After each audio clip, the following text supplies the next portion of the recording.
one Sid satanic happened here. Something is wrong. Spirit said patience, which is me. When the necrometer said patience, I was like, what? Hello, everybody. Oh my gosh, I love you guys. I love you guys so freaking much. I'm so happy to be here. I'm just cleaning my mess up as I get ready to positive. Thank you. You guys, I wanted to do an experiment with you guys today. I'm not really sure how it'll turn out or what information I can gather, but I would like to investigate my house. I wouldn't say, well, I guess I would say it is haunted, but not in the traditional sense that one might see on TV or something. It's different. So, I'm new to my spiritual gifts. Well, not new to them, but confirmation. I'm not new to them, but I'm new to developing them and trusting them and using them. I turned them off a long time ago because family told me it was demonic. I think I might have scared them. I might have scared them. I remember a few moments that I thought were normal where I could have possibly scared them or something, and for reasons unknown, they told me it was demonic. So I'm here developing them. I want to take this opportunity to do an experiment, an energy experiment with my spirit team, to see what I can get about my house. My house is from 1959, so it's not super old, but there have been things, and I'm right behind a I'm right behind a historical cemetery that I think also plays a role in this, and the previous owners. And I know from talking with neighbors, especially one in particular who's been here since 1959, who told me some history about our particular house in our particular town, in our neighborhood. Our particular house was the usual culprits. Well, I don't know. I haven't started yet. I haven't started yet. But my particular house was I don't know, the developer's house that they built as the model house for other people in 1959 to choose this neighborhood. We were the one house that people could choose from out of three, and we were the developer's house, which became his house. And when we moved into this house, it was very different. When we did move in, I didn't start my spiritual gift journey yet, even though I did have strong intuition. There was something off about the house, not in a bad way, but just it almost felt like that lingering sensation I get when I watch a cold case, or when I hear something mysterious. Spirit said blue eyes. Or when I hear something mysterious and I just have that like tug and pull like at me, like what is that? What is this? Why? I need more answers. So I feel like just before I start, just for the data, I just want to say the things I feel about the house and like things that have been coming up. So if the cards come out, it will kind of confirm that what I felt was accurate. And then that's how you develop. That's how you develop your spiritual gift, okay? That's why we use cards. We try not to use tarot cards too much. Spirit has guided us more towards game cards and positivity cards, oracle cards, rather than tarot, just because tarot has such a bias. We don't want to interrupt the energy flow with biases. So and it's a little more fun, and it gives a little more depth and information, okay? And it can be very funny sometimes. Okay, so some of the things I was getting about my house, it's definitely an old energy. I'd say maybe like 1800s. So it could have been something that goes with more of the land rather than the house in particular, because we are next to a historical gravesite, which is directly behind my house. Like I could literally, like I can look at it right now and see it from my house. And a violet, which is an old name as well. And is the ray is the violet ray, which is cosmic intelligence. Um, 18 between 17 between seven no between 1800s and 1959 is the time frame. Okay. It's a masculine energy. It's definitely of an older time. We have found in our backyard old horseshoes, old iron, farming equipment.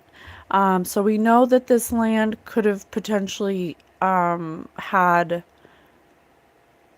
a family on it with a patriarch, a masculine energy who could have been darkness. Thank you. I was just gonna say who is complete like really old colonial, strict religious. We also have three churches that circle us. Hi everybody, thanks for being here. Mr. Robinson. I have Mr. Robinson, John, Torch, Blue Eyes, Darkness, Participate, Mortuary, Dangerous Patients. Something is wrong. Something wrong happened here.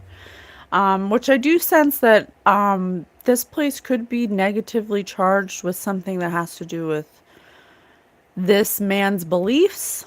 I don't think that it can really be narrowed down to religion. This man has a very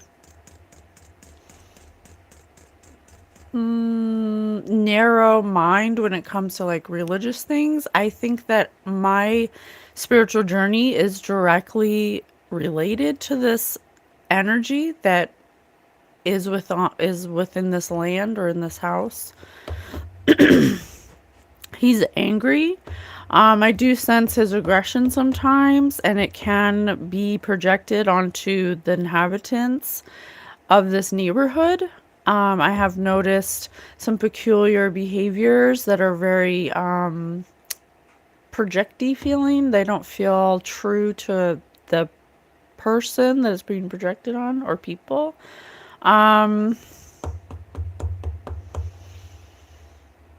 What else was there? You can feel me, can't you? Oh, you can feel me, can't you? Yes, I can feel you, and you need to go because I there's something about me in particular that makes this I'm your silent companion. I'm your silent companion that makes the soul upset because of my psychic abilities.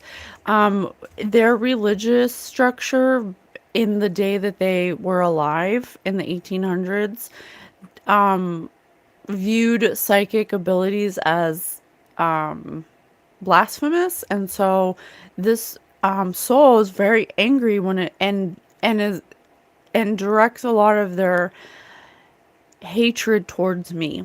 And I don't Hello and welcome. Hello, welcome. And I don't super feel like it affects me in the way that they this in particular angry soul wants it to. And so but it can affect other people that are in the neighborhood that match that energy or that can be affected by it. And the only reason that I can't be affected by it now, I used to be, is because of the awareness I've come to in order to be able to not be a match to the energy that they're walking in, which is very aggressive, very angry. The kinds of things we've had happen around the house is like windows breaking spontaneously, strange noises. When the furnace is on or when the fan is on, I do hear children laughing. So there's definitely children here.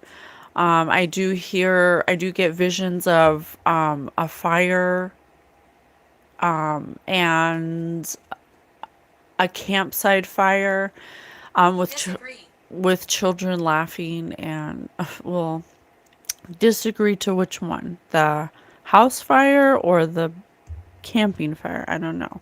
But I have had visions of a campfire with children laughing and playing instruments, specifically a banjo. Benedict, which is an old name. I'm getting Violet, Benedict, Blue Eyes, John. Oh, I did have Torch, which goes with fire, so. Hello from Denver, Taylor. Okay.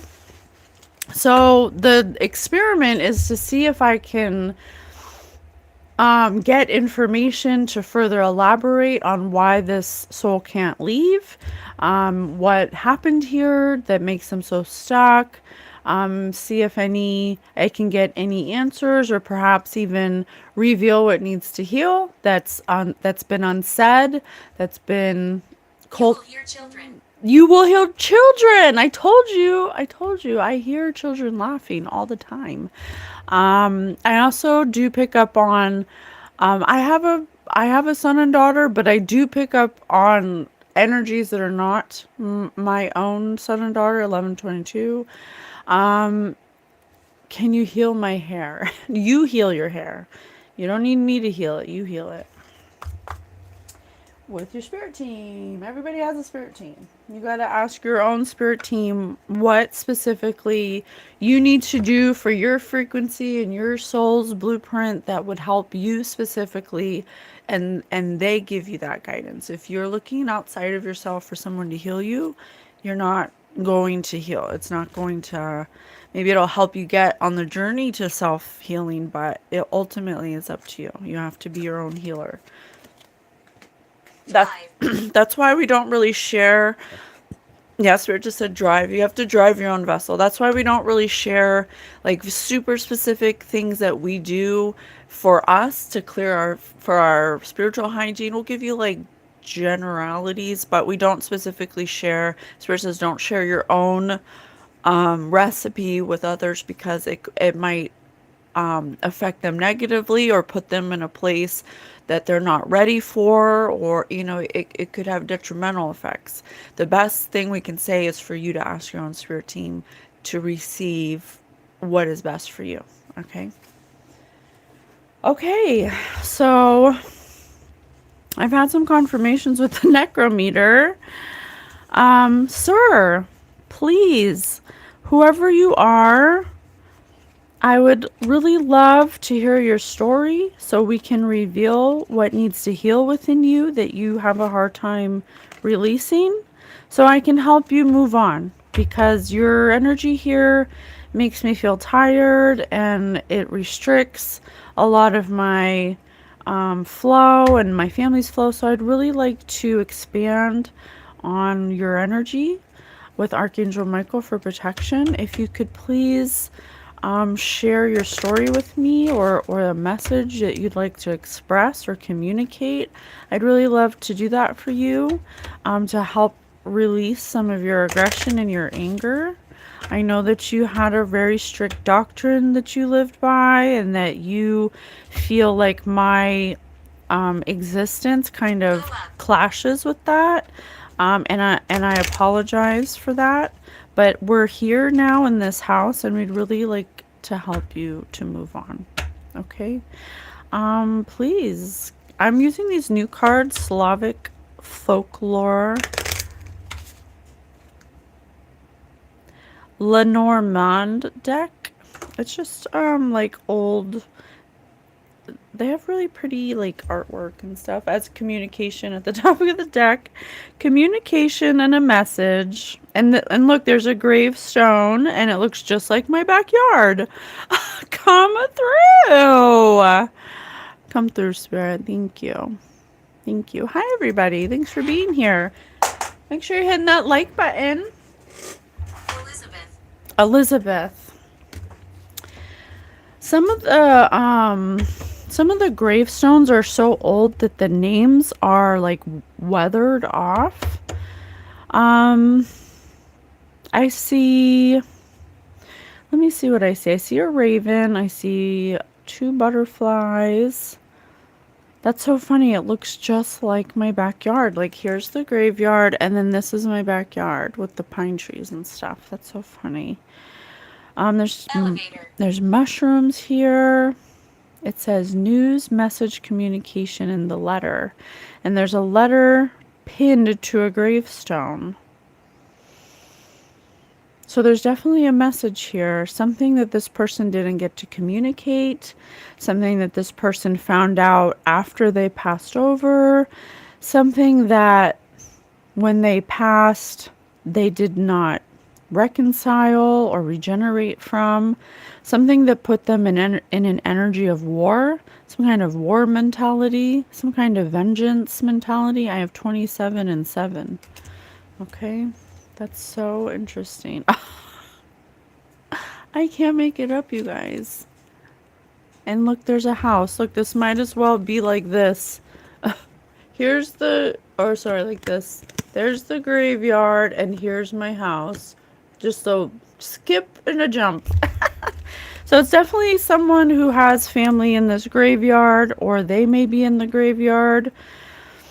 They once had this house full of warmth, happiness, and success. So this could have been someone in the community in their time of living that was considered a person of authority, someone successful, someone who was a leader in the neighborhood or in this residential place. Shooting. Spirit just said shooting. The snake at the top of the deck, deception, but there's some kind of deception, and there's another house, a tree house. Okay. I have another 7, 2 7s. Actually, I have 3 7s. Figure. Yeah, there was some kind of prominent figure in this area at the time of their life. Someone who was successful, someone of prominence, someone who, I don't know if they were the snake or something happened to them. Snake could also represent knowledge, which I was getting some kind of religious, a really strong religious thing. So it could have to do with that, like having knowledge of strict religious doctrine, something like that. There's also the snake's wrapped around a tree, so the tree of life, so something religious for sure. Can you talk about your multiple abortions again? I came in at the end last time. What the heck? Maybe this person had someone get abortions. Maybe this ghost we're talking about, because that's such a random thing to say. And we weren't even talking about that, so that's very random. Something about not believing in abortions, or maybe having someone have a forced abortion, because there was a lot of children in the cemetery next door. There's a lot of children that were less than a year. So, but a lot of the years and the names are worn, like the tombstones, like you can't really read it. You called yourself an abortion queen. John Jones, I don't know if you are healing from someone who may have aborted your child, or maybe you're anybody. Spirit said anybody. John Jones is someone that has to try to elicit emotional reactions out of people in random lives, because there's something that they're lacking within themselves. Okay. And if they're bringing up abortion, they could just be bringing that up because that's a sensitive topic, or because they're lacking the ability to create life. And so anyone who chooses to get abortions, they could possibly feel angry towards. So I'm sorry you feel that way, John. I hope you heal. Could you send the online petition to free Diddy? I don't know if Diddy should be freed, honestly.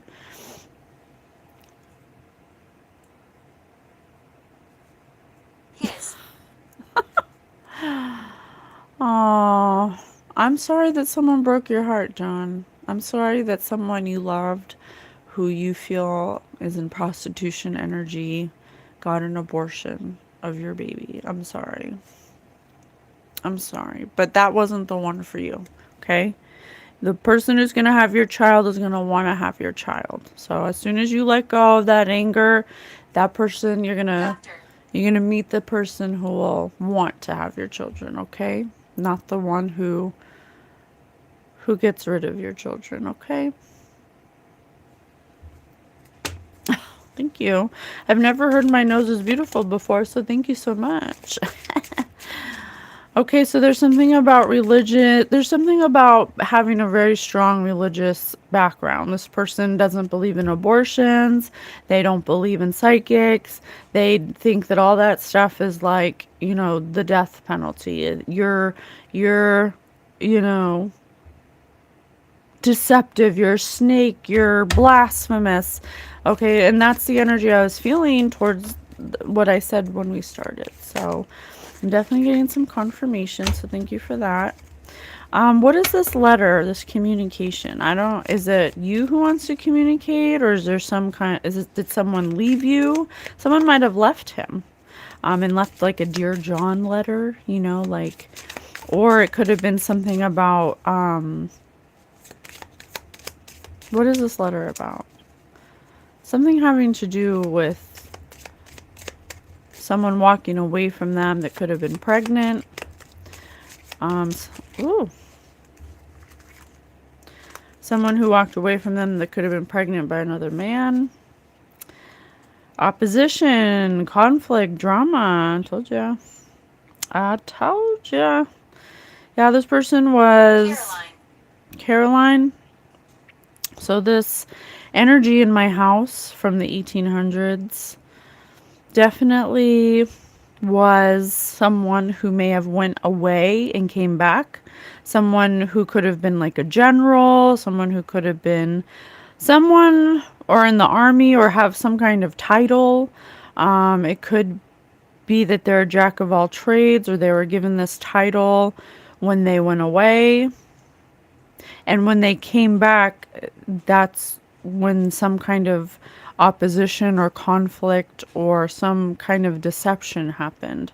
They left because they had a desire to succeed. They left when the home was happy. When they came back is when they were in this like war energy. And I have this helmet down here, which is like a Spartan helmet. So definitely coming back in an aggressive energy, having PTSD or something like that. There's also a bunch of skulls, so this person could have absolutely taken lives when they were at war, when they went away to war, and when they came back. There was some kind of deception. What was this deception?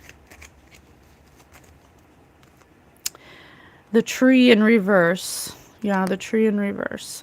So something that wasn't spiritual, something that didn't cause growth. Closet. Spirit's always saying the closet and the attic. Something about being in the closet, or something that was and I'm not just talking about coming out of the closet. Like anything in the closet is just hidden. So something hidden. I also have a moth here, but it's in reverse. So like Mothman, like something supernatural, something that wasn't growing, something that inhibited growth. There's some kind of anger. I'm telling you, it could have been something about an abortion or a baby that died, something like that. The Reaper, I can't make it up. The Reaper. Dad. And I just said a child, and they said dad. Oh, so they're angry because somebody that they were supposed to come home to, their child may have passed, and they may have blamed someone. They may have blamed someone. This made them angry.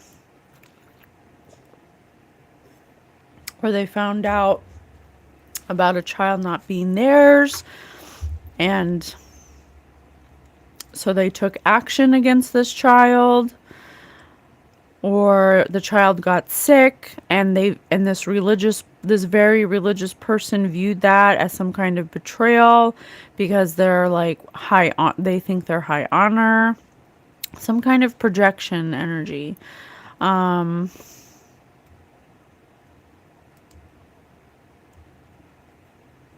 I have 3 crows, and see, this is a king. Yeah, let's see the crown on his head. It's something that made this person look stupid because this is some torment. This person died angry. They died with some kind of torment about the way that they were embarrassed in this neighborhood, because they went away to war, and then their person wrote them a Dear John letter about the child like getting sick, but really the child wasn't theirs or something. And when they came back, the child was deceased. The child was taken. And they already have some kind of level of PTSD. They could have doors slammed. They were fighting with someone. I just heard Jezebel. Someone they were calling a Jezebel. But this. Tell me more about the wife. Tell me more about the wife. This person's also holding a broom, which is kind of weird. You want me to change? Okay. Spirit wants me to change. So, what I didn't say at the top of the deck, yes, things that were left unsaid, and that kind of goes with that letter, like coming home from war, expecting expecting a very happy family to be waiting for you, and you come home and the person's cheated on you and your child's not here, and you have a Dear John letter where you didn't get to have a conversation. This person just left. What I didn't say. There's also something around her mouth, which is kind of weird.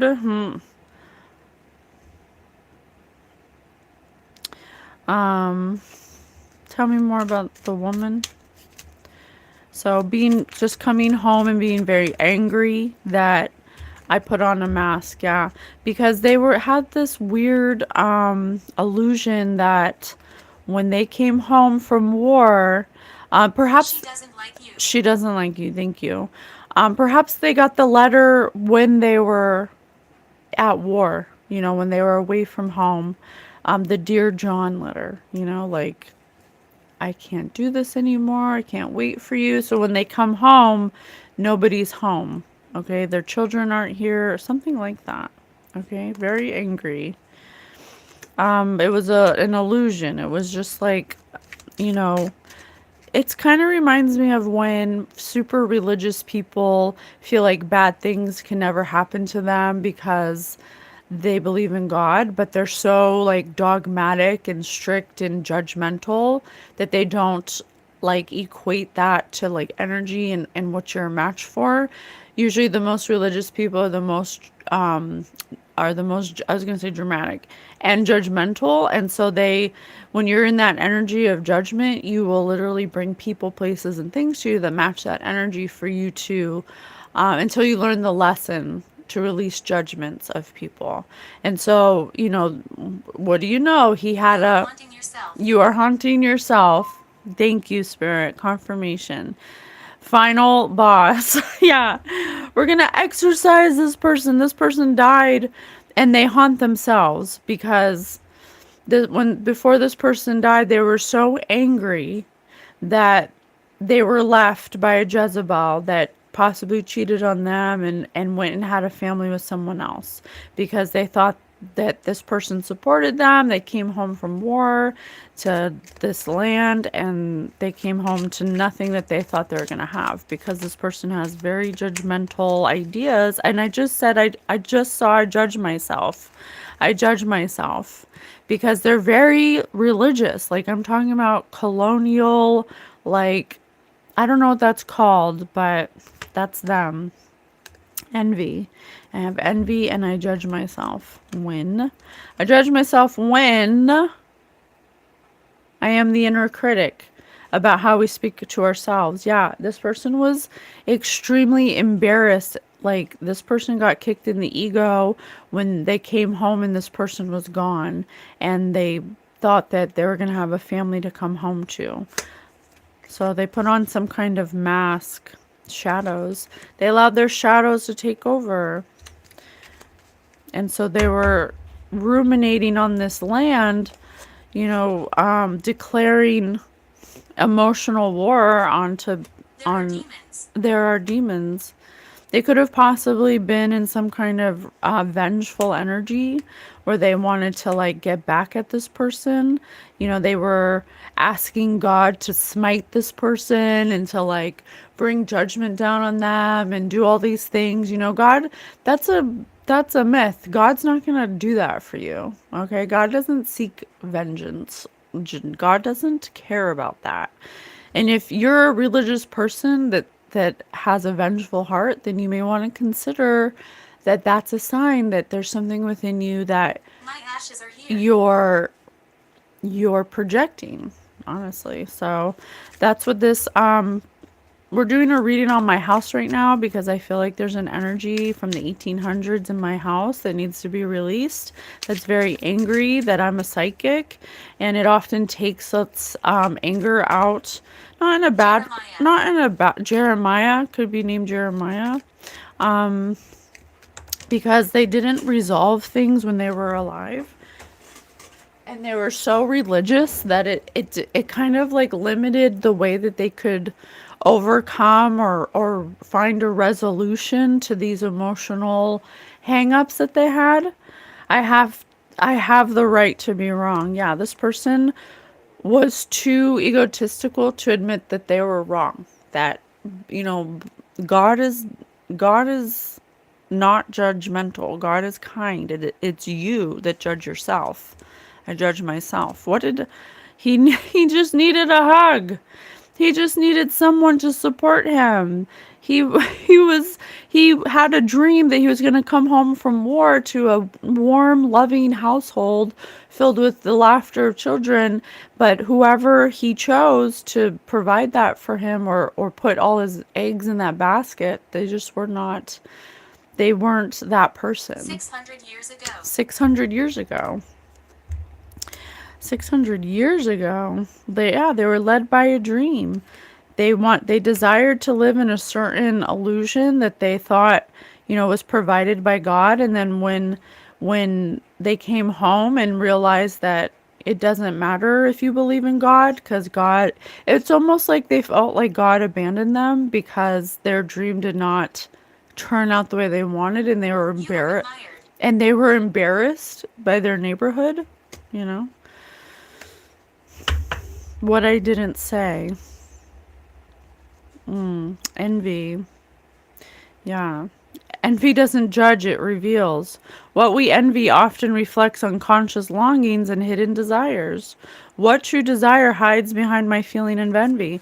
This person, why I felt so much aggression from this energy, because we're a beautiful family. We're a beautiful family that is living a life that they wish that they could have had when they came home from a very tumultuous time, from possibly even having PTSD from going to war and having to take lives.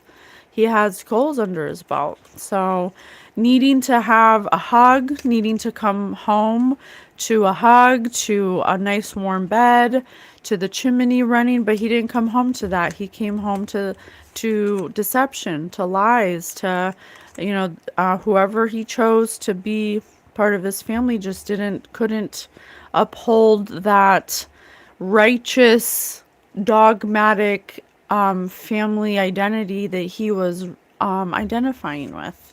Okay, and so this when we moved into this house, and you can't hide from your past. You can't hide from your past. When we moved into this house, the envy within them stirred itself, because here we are, this family, and we're not perfect by any means. I'm not saying that, but it was activating that something that was already there. And so often the people who would come into this environment would exhibit that sort of envy. And so that's why I feel like it's really like I'm using this platform as a way to experiment to see if I can reveal what needs to heal in this land that I'm on, because because I do feel the energy of it.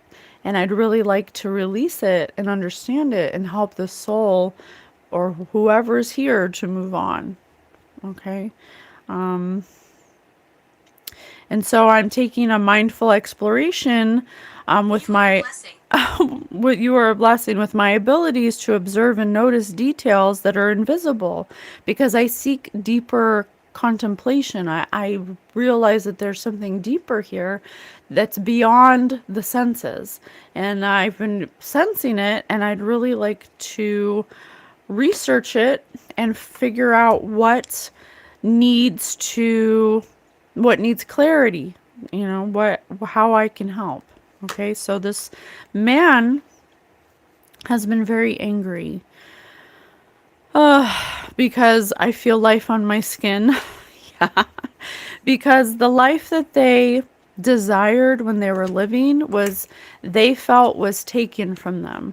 They had a very idealistic idea about how it was going to be when they came home from war, and they had a very idealistic way about how it has to be, and it has to line up with these parameters, and if it doesn't, then you know I'm forsaken. It's and ancient. It's ancient. Oh, Spirit says ancient, and Spirit said also 600 years ago.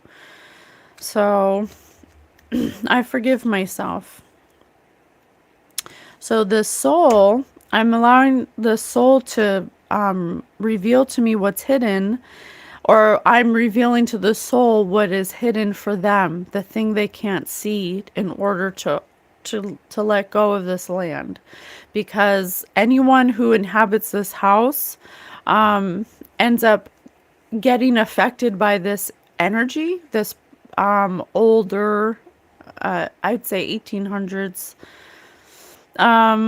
energy, and they end up having some attachments to this energy. A little bit of this energy goes with them. So I reclaim all those pieces of you that were taken for however many years people have consistently come onto this land and lived here. Okay, I call those pieces back.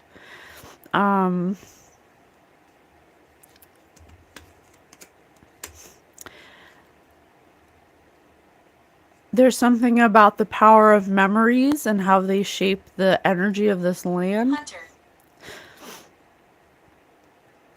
There's something about people that carry off pieces of this energy that I'm reclaiming, so we can let it go with Archangel Michael.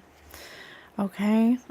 I'm gonna be honest, I'm just following Spirit's guidance, because I don't know what I'm doing at this time. This is all an experiment. The thing that's been hidden needs to be revealed in order for the shadows that have been waiting for their time to accept themselves as not yet complete. This space has been opening gradually for this to be done, and this soul is now in a place where it trusts me to motivate it to remember where it comes from. Mr. White, that it comes from white light. It's been in desperate fatigue and doubt and having difficulty moving forward. I am helping it have the strength to inspire it to let go, despite everything they keep holding on to. The shadows that they have acknowledged have been hiding the lies that keep them from wholeness. And they're ready to release the shame and resistance that causes them to want to hold on. There have been moments where they hear themselves and they feel that they can't be heard any longer, and that has added to their pain and suffering. Abandonment. And to their abandonment. They want to express that they need attention and they would love to learn the new skill of releasing what no longer serves them. Oh, when they left this place, they didn't have a plan, and so their inner structure lacked clarity. And they didn't be obviously, and because of that, they didn't know what action to take, and they were not able to wisely direct themselves out of this old structure and order when they were here.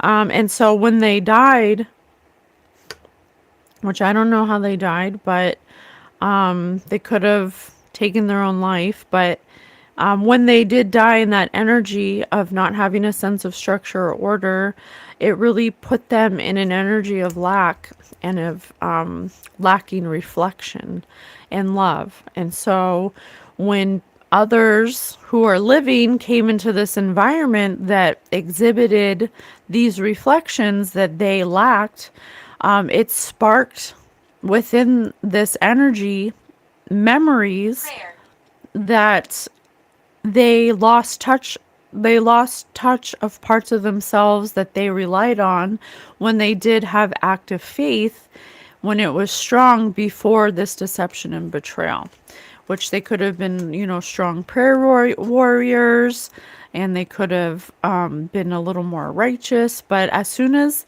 they allowed the chaos that was waiting for them to take them out of their sacred energy, they didn't realize that it was a phase. They attached themselves to the mistake they made was attaching themselves to this chaotic energy, and then not being able to have a plan to ask for clarity or to pray for clarity. They couldn't accept the mistakes of those around them that were imperfect, that didn't exhibit lightness when things go wrong. He wasn't able to accept lightness when things were going wrong. And so that pushed him out of his faith, because subconsciously, even though on the surface he was exhibiting faith, subconsciously he was really very angry and envious of people who did walk in faith that would exhibit more righteousness or having the things that he wanted. So on the outside, he was presenting this very, judgmental person of faith that was very strict and dogmatic, but subconsciously he was angry at God because he's like, I went to war for you and I come back and you take everything from me. It's because everything that he wanted or desired was in a very judgmental energy that wasn't exhibiting grace or forgiveness or flexibility. Okay.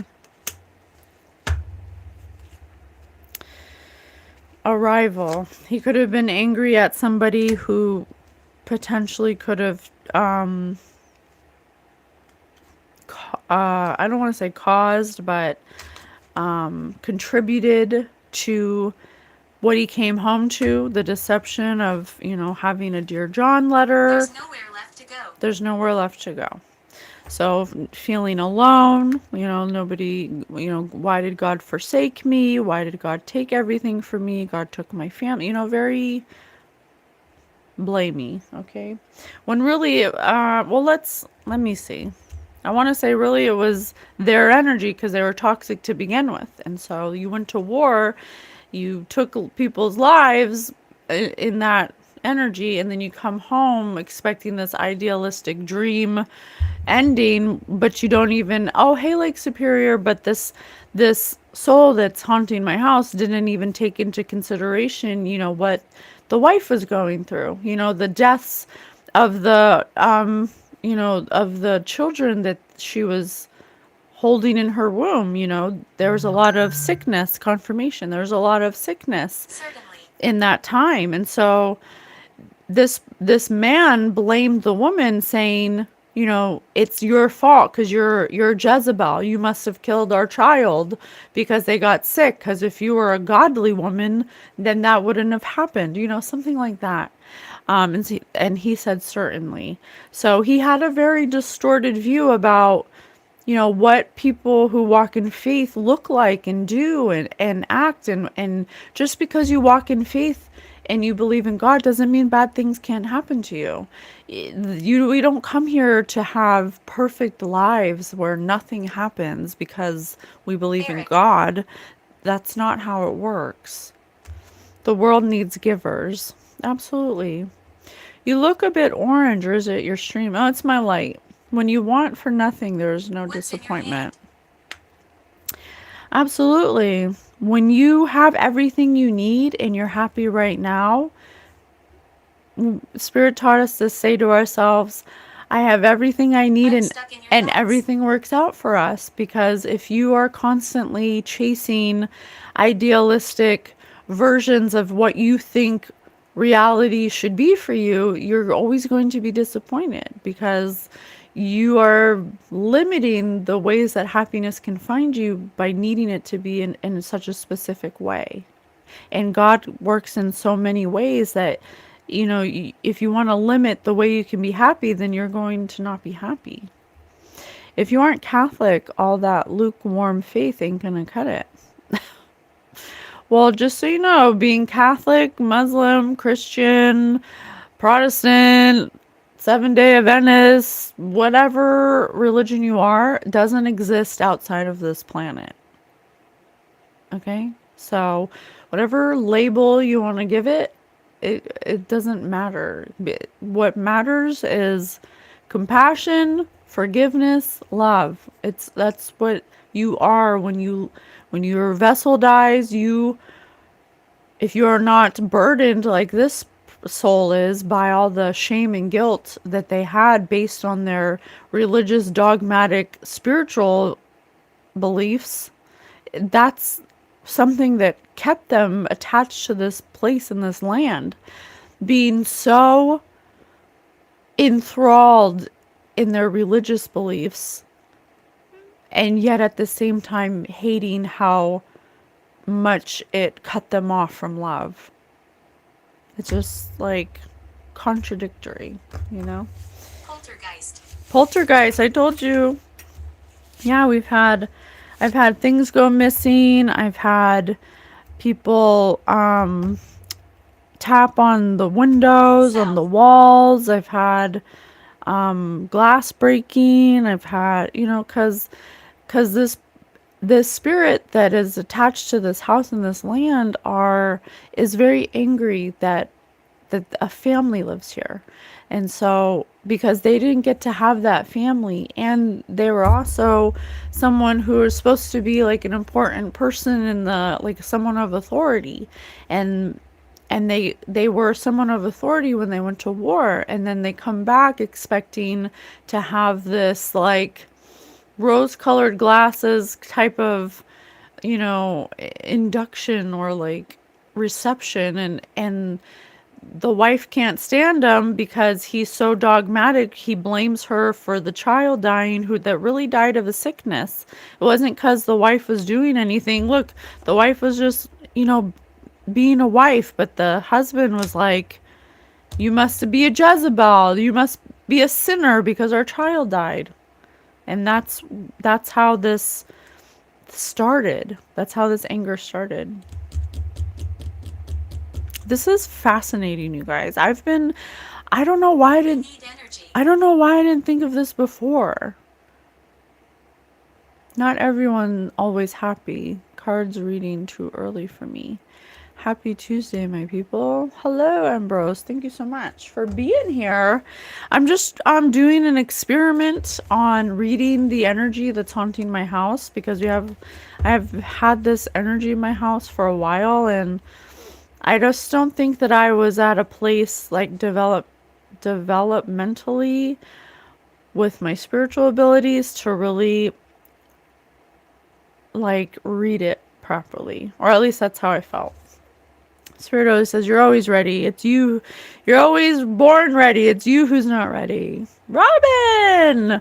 Robin, hello. I'm doing an experiment. I'm trying to release this masculine energy that's been in my house or on this land for a long time. He definitely affects my loved ones energetically, or tries to. He definitely tries to affect me.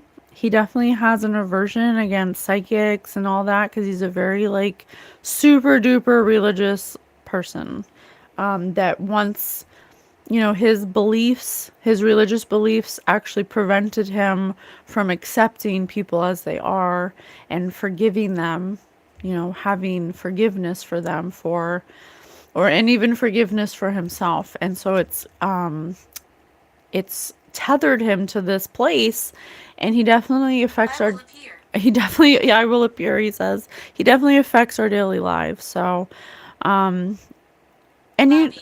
Bobby. And you know what? I was also getting that he wasn't ready to really accept my role to be able to release him, or to be able to help him release himself from this land.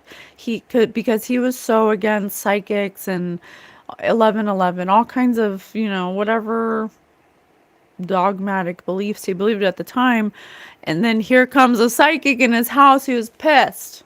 But now I think he sees, after like so many years have gone by, that, I'm not here to hurt anybody. I'm not here, I'm here to help, and that I could possibly be the only thing that could help him reflect after he's crossed over, to like pull him out of this loop he's been in of just constantly like berating himself and then projecting that onto us.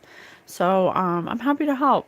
It's very interesting. It's fascinating that I'm getting so much. I really didn't know it was going to happen, and so I'm just really happy that that I'm getting something, because I was like, oh, I don't know, nothing might happen.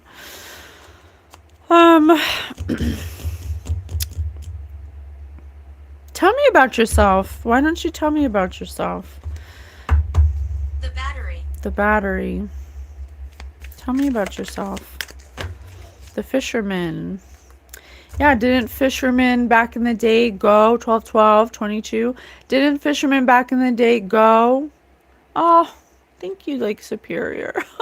Oh, thank you. I'm gonna cry. That made me cry. I got the fisherman.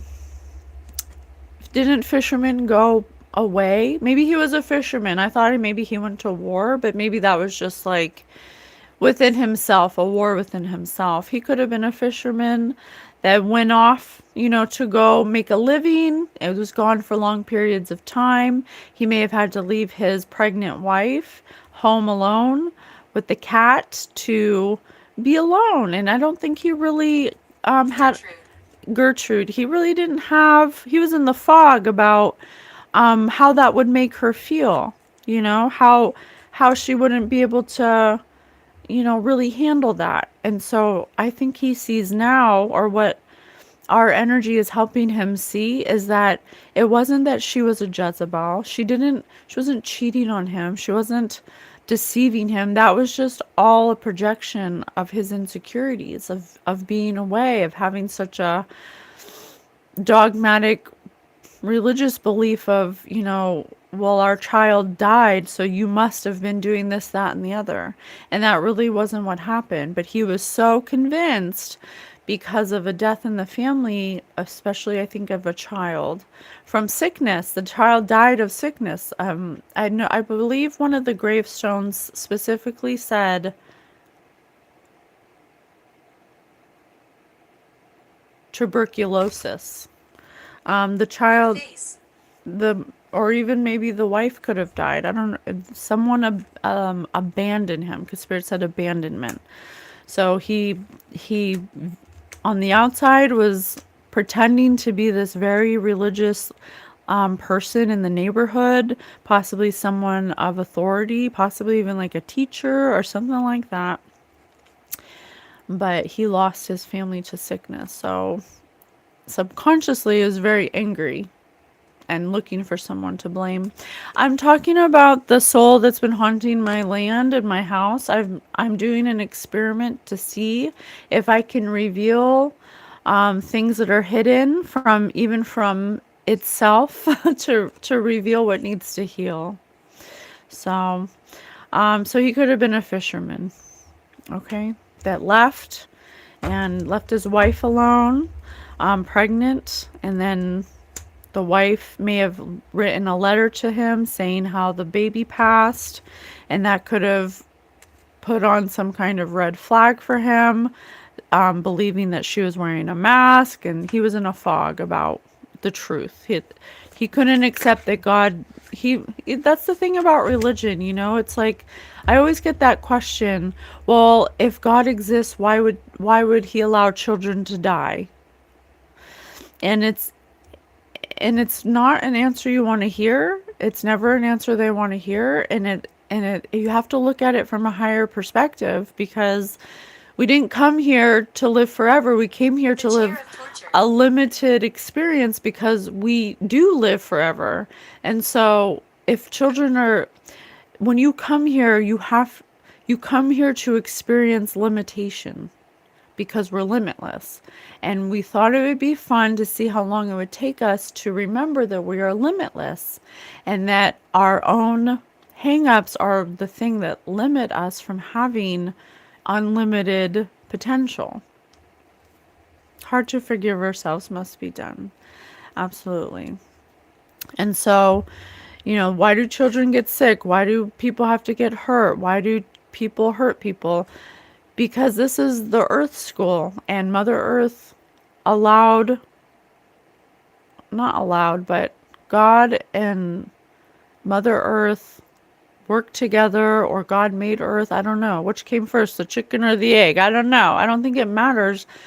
But this place is for us to have a limited experience and to experience pain and suffering. Essentially. Not because we have to, but because you can absolutely live a life where your perspective does not perceive it as pain or suffering, but for learning. Yes, like Superior, for learning. And if it's like the song by McGill, Spirit, when I asked Spirit this question, they gave me the song by McGill, Where's the Fun in Forever? And he says, where's the fun in forever? Living in a sea of time. If we never had suffering, how would we know love? Ooh, I'm gonna cry. If all you know is love, and you come here and you want to experience the opposite of love, it helps you. The more pain you experience over lifetimes, you'll eventually reach a life where you are so grateful for what you have because you've experienced so much suffering. And then pretty soon, because you're so grateful and it shifts your perspective, all you see is joy. And you look at things not like they're happening to you, but they're happening for you. And that's the ride that we choose to go on when we come here. We come here because our original soul, our soul knows that we're completely pure positive energy. Okay? Can't make it up. Life self-teacher, twin flames. Yes. Yes, you come here for life's lessons, as a teacher, so you can learn your own soul's path, so you can come into remembering who and what you are. Okay?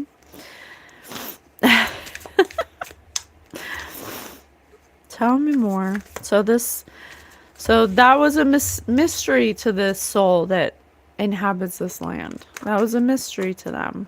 They didn't understand why they had to go through all that. They didn't understand. They were very angry that because they believed in God, they truly, truly believed that these kind of things shouldn't happen to them. And So, and if it does, if they do experience death of a child, then that must be at the fault Attached. of the mother, attached. And so this person attached themselves to that belief and judged everyone based on their religious beliefs and actually withheld love from experiencing love. A crossbreed between a banana and a peach is not possible because the plants are not closely related enough genetically. Fruit hybridization can only occur between plants within the same or closely.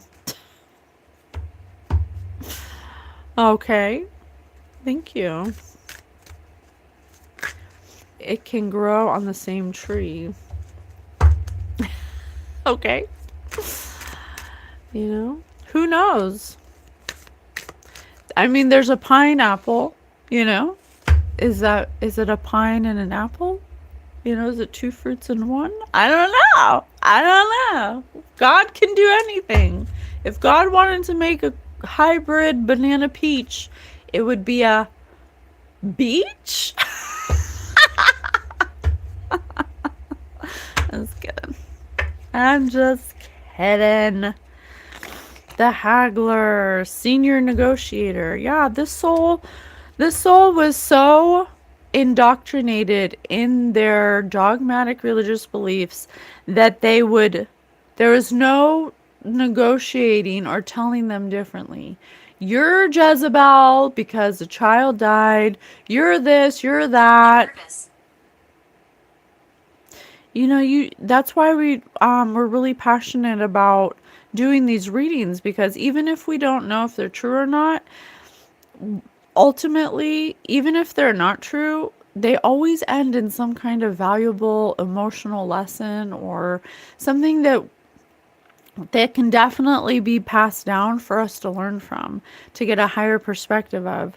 When you cross over, the only thing that's left, it's not your house, it's not your land, it's not your car, it's not your belongings. It is your emotions and lack thereof, or abundance of, or unresolved emotions, or your. Introduce yourself. And so Spirit said introduce yourself. I didn't do that, but my name is Patience, host of Spirit News podcast on Spotify and all major platforms. I love you. I forgot to introduce myself, but that's okay. That's okay. Yeah. Indirect communication leads to mind reading. Yeah. So because of this person's inability to communicate their emotions and to actually directly resolve their emotional hangups, because they were literally stunted by their religious beliefs. Like, you couldn't tell this person anything if you were not walking in the way Am that I dead? they am I dead? Or if you're not walking in the way that they think you should be walking, if you're a person of God, then you're a sinner, and you just couldn't tell this person anything. And so it just that kind of like limited belief structure really festered a lot of anger within them, unresolved anger. And they are going around to everybody claiming to be, yeah, the concealer. Yeah, because claiming to everyone that they're overcoming all of their emotional hangups through God, when really they're not. They're just ruminating on this land, in this house, in this place, ruminating, angry, not asking God, not praying, not asking God for help, not asking God for clarity or for guidance, not having a plan for what they are going to do for the future, if they're going to have another family. Like, this person was just, they were just, they were upset because they felt abandoned by God. Cease your investigations immediately. We are watching, always watching. Bojack. Bojack, you realize that saying that actually makes you seem completely like what's the word I want to use? Burn. Like you're the one burning from these investigations. Makes you sus. Makes you seem very suspect. Okay. BPD, a manager of unpredictable behaviors. Yeah. Just because it was 1800s colonial era doesn't mean that this person didn't have a personality disorder.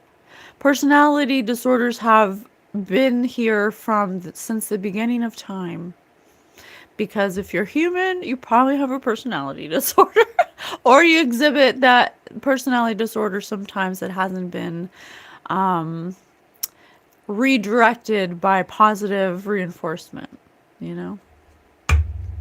I know, right, Nick? What investigations? I'm investigating the soul that's been haunting my house. Yeah, I'm melting as well.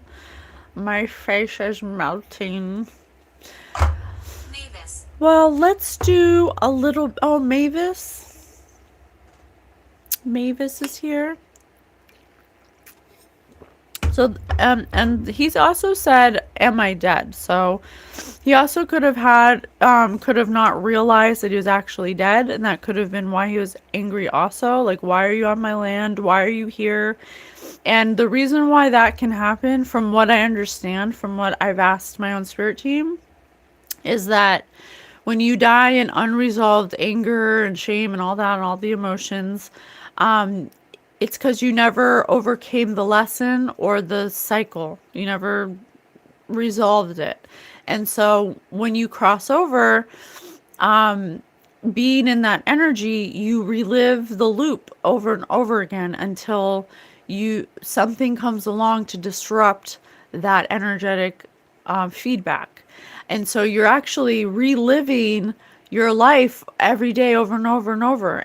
And what it looks like to the ghost or to the soul is that you're just waking up, you're going outside, you're farming, you're doing this, whatever they did in that energy, and they just do that over and over again. So they just relive the cycle over and over again. And if Terror. it's terror, and if it's been many, many years and they haven't had an energetic disruptor to disrupt or help to release them from that land or help initiate some kind of redirection, they think that they're alive. They can still think they're alive. And so that's this ghost that's been haunting my land. He may not have known he was dead until, we came along and I went on my Blacksmith. blacksmith. That's wild because I told you in the beginning of the reading, some of the tools we found like buried in the dirt was like blacksmithing tools and like farming tools and horseshoes and stuff. So it's definitely like a very old energy. There were definitely tools that were older. They were like pure iron. They were humongous. They were so big.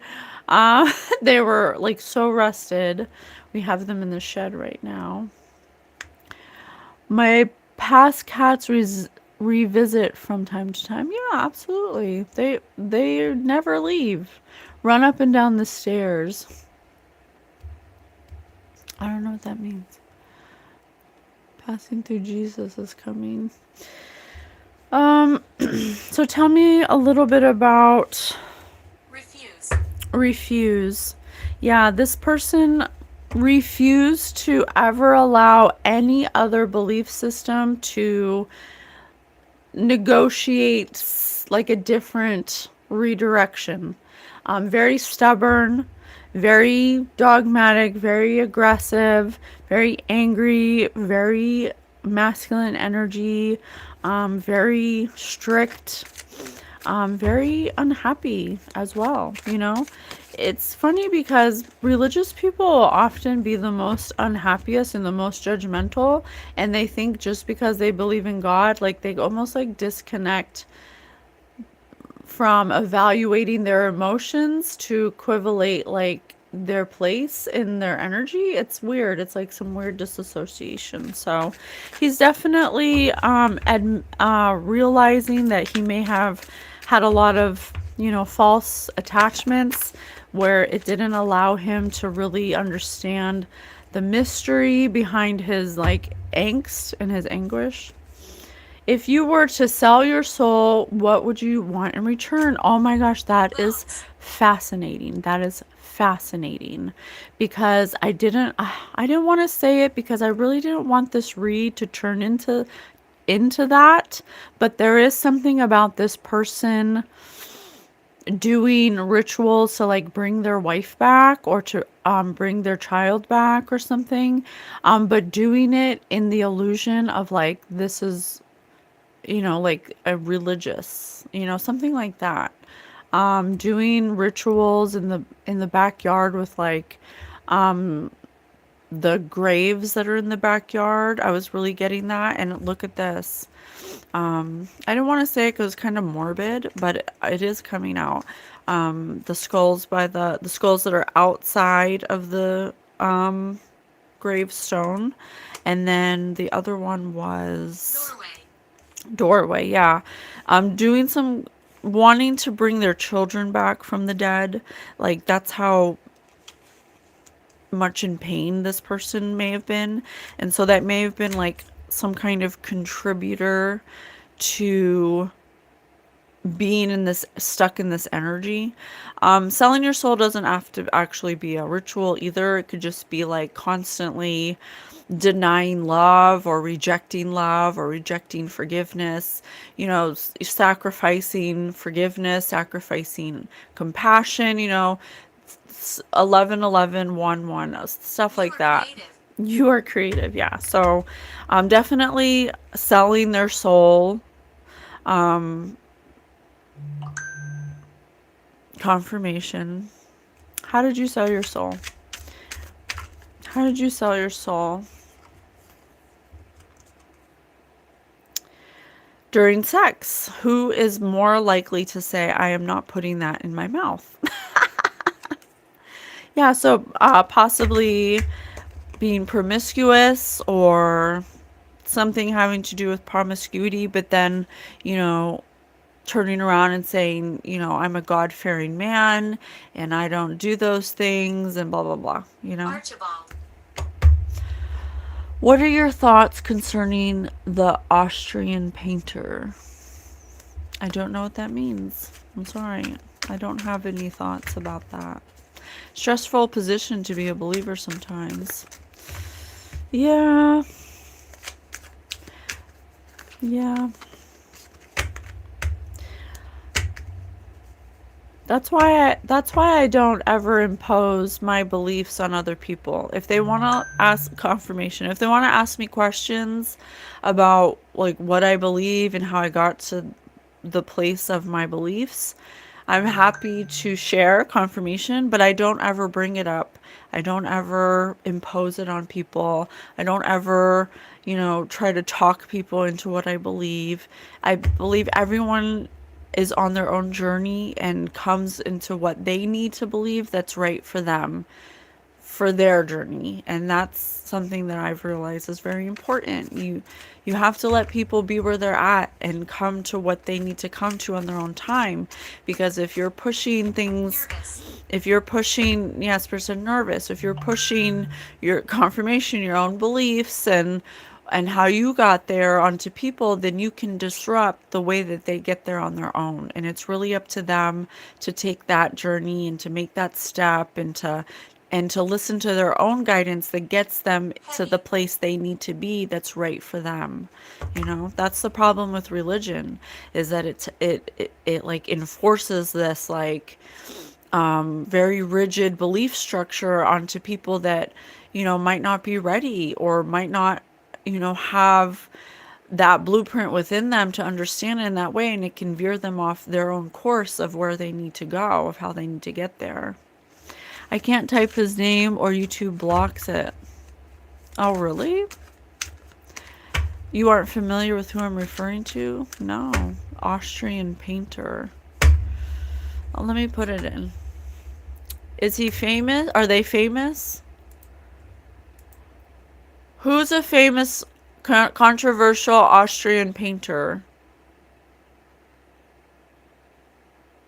Egon Schiele, known for his confirmation. Is that a confirmation? Is his name Egon? Known for his intense, sexually explicit self-portraits and raw depictions of the human form, leading to arrests for indecency in the 1800s as well. Oh, that's interesting. Maybe because it says if you were to sell your soul, what would you want in return?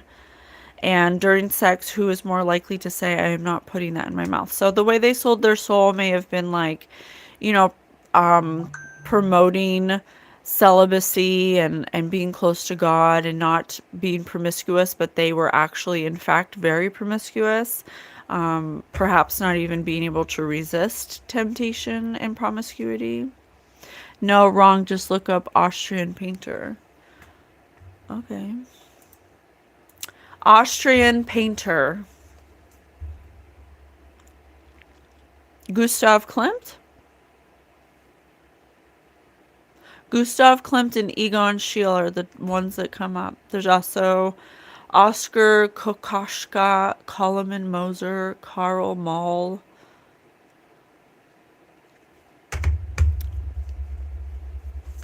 There could be something about this person exploiting people sexually or something like that. Yeah, who would you rather marry? What's the worst pickup line you ever heard? Who was your arch nemesis growing up? Yeah, potentially having a vengeful heart, because I have rival right here. So they could have potentially purposely slept with, like, you know, people they were envious of, their partners, things like that. When was a time someone said something hurtful to you? Yeah, projecting, saying hurtful things to people, telling people that they're not God-fearing. You know, this person put on a mask. You know, they used religion. They want me to go away. They don't know how to feel their feelings, and so we're revealing the things that need to heal because this person has all this pent up anger and rage and has been, and in their life projected that onto everyone around them and possibly tore down, you know, lots of families, you know, possibly even someone who was their friend who ended up being a rival just because they were happy. They had you know, everything that they wanted to have. So who has the worst sense of direction? Yeah, this person.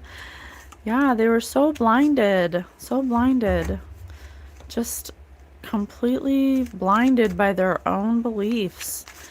They didn't see the error in their own ways, and yet they were so quick to put a mask on and project their judgments on other people. But they were the ones who were, you know, sleeping with the neighbor's wife and impregnating people needing to give abortions, which are against their doctrine, and being promiscuous, which is against their doctrine. You know, on and on it goes. Possibly even digging up, you know, desecrating bodies and digging them up to try to bring back the dead. Their, you know, their dead children.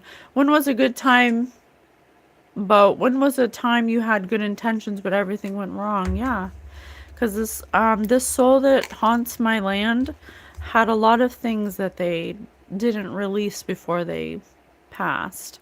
When did you fail at something that at first seemed super easy? Yeah, life. This person failed at life. If you could remove one invention from existence, what would it be? Religion. Religion.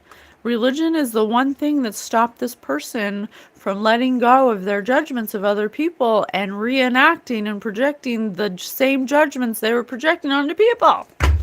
It's like, we think religion is like this. It's weird because it's a double-edged sword. It's like people go to religion to identify with something greater than themselves and to, you know, become the better version of themselves through the religion's beliefs. But every religion is so different, and it's like there's so many. How can they be all of them? I guess there's a little bit of truth in all of them, but essentially what they all do is put you in this very narrow box of beliefs. And if you ever have a thought or a feeling that differs from these thoughts or beliefs, then you're a sinner and you're going to hell and God doesn't love you. And that's just not how it is. And what that ends up doing is making this like bottomless pit of envy and shame and guilt and all these things, where you will attract, because you're electromagnetic, all of the projections that you or all of the beliefs that you have will be projected onto your experiences, the things you're experiencing, people, places, and things.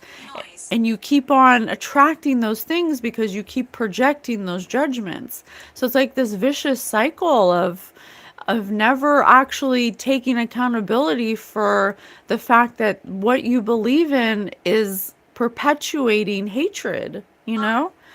It's like, it makes no sense to me. Why would God, sh- should you be getting abortions? No. I mean, you shouldn't be abusing the gift of being able to have that option. And I definitely think we should change the name of it, because the word abortion is just such a loaded word. It has so much like loaded negative energy to it. I think that, a compassionate release, because I don't think you should just go, be having promiscuous sex just because you can get an abortion. No. Obviously there should be, parameters for. Oh, thank you so much for subbing. I appreciate you. Thank you for being here. Oh, thank you, Allison.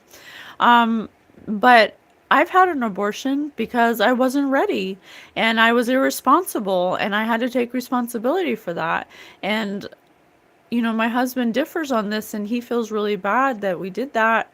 But, and it's not that I don't feel bad, but from what I know from having relationship with spirit is that, spirit never dies. That was just an opportunity for me to learn that I can't be irresponsible in that way if I'm not ready for that responsibility. Okay? I need to make peace. That, and I had to make peace with that. That was a very hard lesson for me to realize that I was being irresponsible and that I had to take accountability for that because I was not ready to have a child. And I could not, in good conscience, bring a child into this world that I was not ready for because I didn't want to resent the child and I didn't want to not be able to look at that child and give it all my love. But I know that by making that decision, even though it was hard to do, I released that burden and I made peace with it because I wasn't ultimately ready. And so, but what it also did because I asked my spirit team about this as well, and what it also did was allow that soul, who's a new soul that's going to be a very enlightened soul, to have to like kind of put their foot in the water of coming into density. It allowed them to kind of like come into the density and just kind of like feel it out. It already knew that it was going to be compassionately released. It already knew that.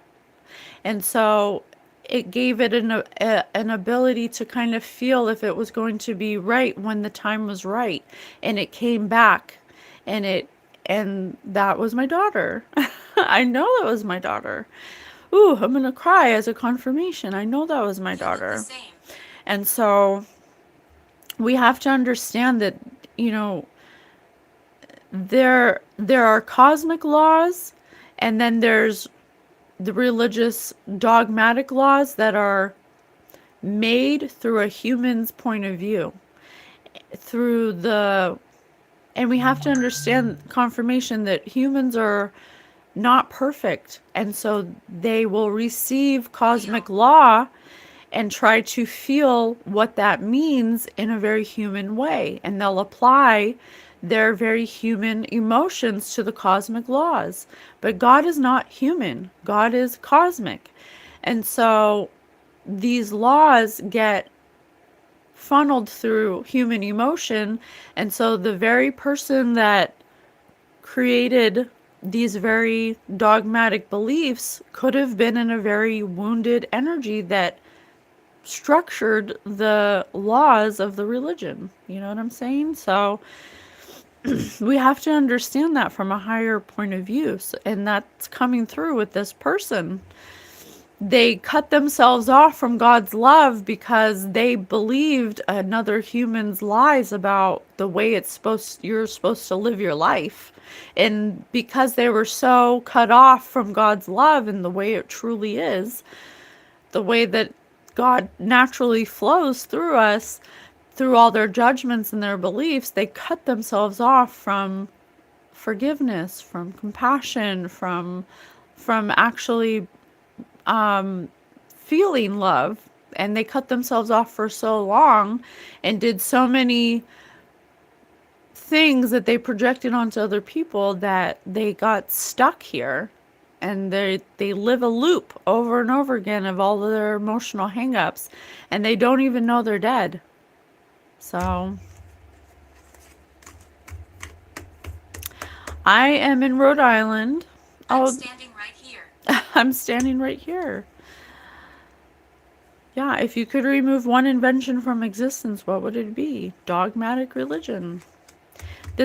We've helped this person redirect their energy so they could release themselves from this karmic loop that they've been in. What are this? It's unpleasant here. It's unpleasant here. It's unpleasant here. Yeah, imagine living your worst nightmare over and over and over again. Because you think when you died that it's only this way. That's why a lot of people who cross over, who have near 1111, and I'll end it on this, who have near-death experiences when they see black or when they go to hell, it's because of whatever belief they had when they were in that near-death experience. Whatever belief system they have in that moment will be what they experience when they go into the veil, when they go into the purgatory or the void or whatever you want to call it. From what I understand, from what Spirit has told me, is that if you believe in nothing and you don't know what exists, you don't have faith, you don't pray, you don't have relationship with your spirit team, you'll most likely just see black. You'll see a void.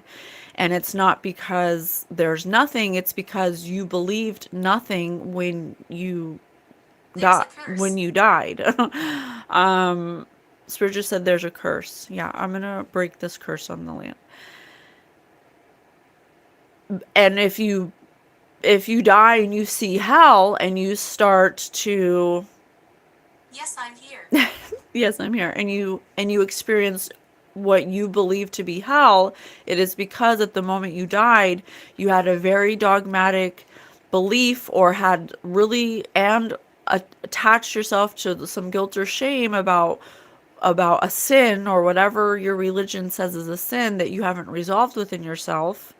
When you die, you'll cross over and you'll experience hell, and you will think that you deserve to be in hell because you went to hell. I must have to be here for some reason.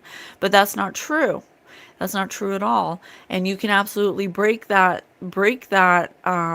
illusion that you put on yourself when you pass and you see nothing or you experience hell. You can absolutely break that because it's just a belief that was so indoctrinated within your energy field that it actually takes a minute for you to release it. And if you are in hell, it is because you have experienced something that gives you so much shame and guilt that you don't know how to release it and you can't let go of it. Okay? I always wondered what insanity looks like. Thanks for making that clear. You're welcome. What's insane to you might be clarity for someone else. So, will you be my pastor? No, I'm not a pastor. And I'm not high. That's just the way my eyes are. I just have sleepy eyes. Well, this was fascinating. Thank you, Spirit, for guiding me to take on I've been this here 500 years. endeavor. I'm really, really happy to be able to do this. Maybe in the future, 1960s. I'll be able to. 1960s. This house was made in 1959. Damnation. I do feel there's another energy here that wants to be heard. That's from when the house was built. I think the other one was from the land, and there was a different structure here, perhaps like a farming structure or something. Um,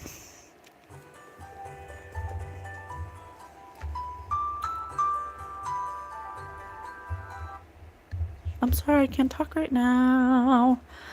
I can't talk right now.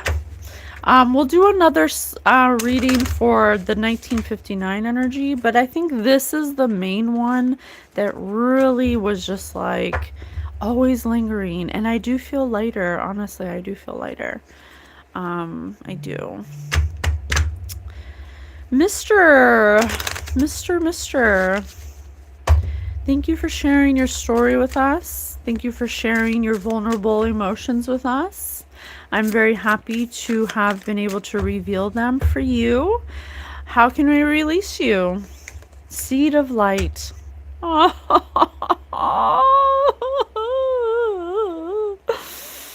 You are a planter of light. I'm gonna cry. Leaving an eternal mark with every action. Oh, spiritual legacy, inner radiance, new beginnings. Thank you so much to my spirit team, to Archangel Michael, for allowing me to follow the breadcrumbs, to allow ourselves to help release this energy from this place. We hold your hand and we go with you to the light that has been, to a seed of light that's been planted, that has grown and has opened as a doorway for you to walk through. You are released. You will go back home and you will go do your review and you will see what will be done differently so you can do it again. And it was right on time. It was right on time. Thank you. Thank you so much. I love that. I'm going to end it there. That's so beautiful. So beautiful. It's my honor. It was my honor. Thank you so much for allowing me to do that for you. Ooh, crying. I love you guys. Thank you for being here. I'm so grateful. I'm so grateful to be using my gifts in this positive way. I love you so much, and we'll see you on the next one. Bye, guys.